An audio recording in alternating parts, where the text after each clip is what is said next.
Hey everyone, Harry here to talk about the response from defendant Roman, presumably to be joined soon by Trump and one other, to the Fani Willis filing on Friday in which she says, yes, I did have a relationship with Nathan Wade, the person who she's appointed to handle the January 6th case.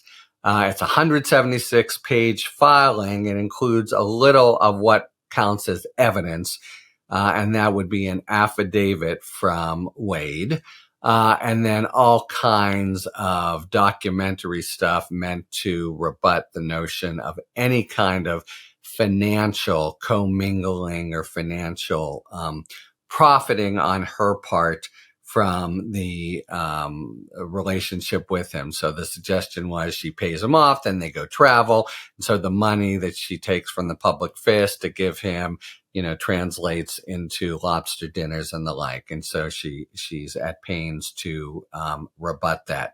Let me just take a step back and say it should be 100% obvious. This wasn't smart on her part, for sure, a bad look, for sure. But it really now, having, explained, there's just no, under Georgia law, under common sense, there's no way in which this prejudices the case or establishes some kind of conflict of interest or does anything that should provide a legal basis for actually tubing the prosecution, which is the ostensible ultimate goal of Roman and others. But it's not even clear that is the ultimate goal. I think they at least know it's legally tenuous, but I think the goal now has been to keep it alive, have the sort of drumbeat of scandal because it involves an affair and a subordinate in the office, and keep it as a cloud hanging over Willis. So that is the game, and the reply brief makes that clear. He says to Roman, we need an evidentiary hearing. Why? He tries to point to a couple things that maybe are a little bit unclear or discrepancies involving details of the affair and relationship. It's not very persuasive that they are, but the bigger point is, who cares? It's got, what does that have to do with any claim that somehow there's a conflict? Wade should be recused, or she should, which, by the way, could have very large implications. It might mean the whole office has to be, and then 100% forget about doing this case before the election. But they don't have the goods anymore. She's like, okay, fine, you got me to embarrass myself, but now there's nothing there. And really, there is nothing there under Georgia law, and their filings showed that. However, the rule in these kinds of situations is get out everything and right away. She got out, really, I think all that matters. Okay, we had a relationship, by the way. It commenced after he was in the office, and the suggestion is, that it's now over. At that point, there's just no potential for a conflict of interest. So that really should be the end of the matter. But notice, first, we're in Georgia. It's a roiled political situation. She, even like Republicans who might support the prosecution, she is nevertheless, is Fani Willis, a solid Dem, from Atlanta or Fulton County, the intense Dem part of Georgia, and so plays into the Democrat-Republican politics there. And so, it's not as if everyone will jump to her defense. Moreover, so last week, before her filing came out, the Georgia legislature established special investigative commission, kind of like the Congress had done. Now, they don't really have any kind of power. They had tried before to pass legislation that would have given the Supreme Court power to to fire a DA essentially. And the Supreme Court said, we don't do that. That's a violation of separation of powers. So they really don't have much that they can do, but they can sure make trouble, among other reasons, because they have the subpoena power. So, they get the hotel clerk on the stand. They actually were, holding hands in the dining room, whatever, things that really are completely irrelevant now, but will just continue to you might say to blow on the embers, because legally it shouldn't matter at all.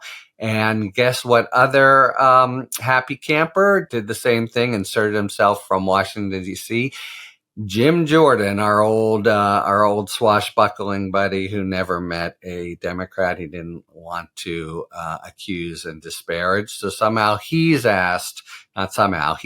subpoenaed Fani Willis, saying, I want to ask you some questions, and I have the right to, because you get federal money, etc. So that occasions probably Willis resists, and it occasions a kind of fight, and do they hold her in contempt and all that. But the agenda here is to just keep a cloud on the case, and within Georgia especially, where it's more intense, and then generally in America have some kind of bad odor about the case, even though, as I've said, I was in the same kind of position she was in.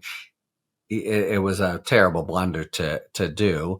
So there's a bad odor to the affair, but it's got nothing to do now with the case, but they will try to keep it alive nevertheless. So that's the bigger ball game. Now, Scott McAfee. By the way, Fani Willis is up for election later this year, as is Scott McAfee, the judge, the youngest judge on the bench, a Republican, a good, a Federalist Society appointed by Kemp Republican, who has so far shown himself, to my view, to be a very solid, thoughtful, good judgment, well-prepared judge.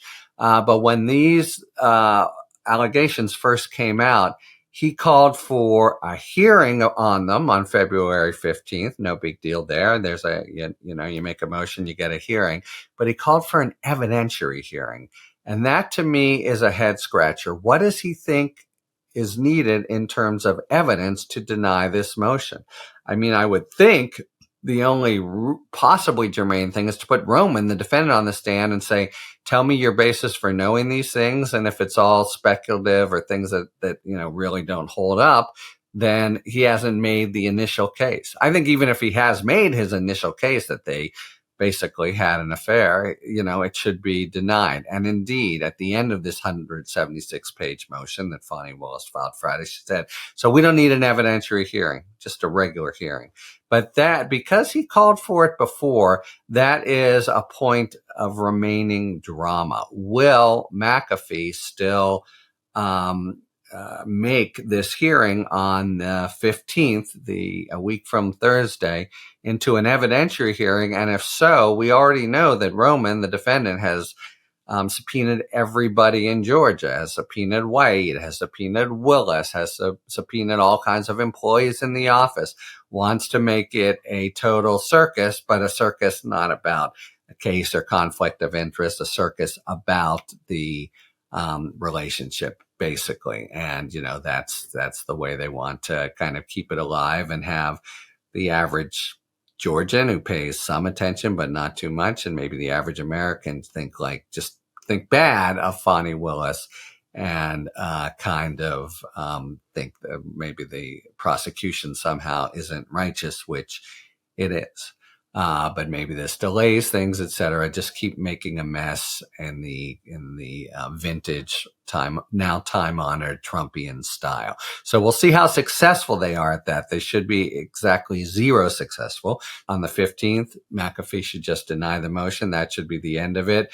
The commission then will, continue to maybe do things in the field, and that will continue to get press coverage, picking, especially if Wade is there. It may turn out that even though there's no legal justification for it, just, a scandal demands a sacrifice, as it were, and it may be that she accedes to pressure and basically takes him off the case. I don't think the case would suffer all that much for it.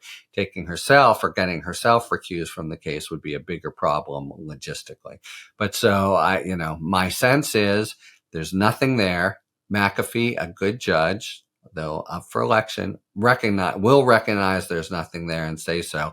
And that will be the end of the matter. No, it should be the end of the matter, but they'll do what they can in Georgia and in DC to try to keep it alive somehow and just somehow disparage and dirty up Fani Willis. That's really the agenda that it will and pretty much already has devolved into. Talk to you later. Thanks for tuning in. If you enjoyed this video and other Talking Feds content, please take a second to like and subscribe. Talk to you later.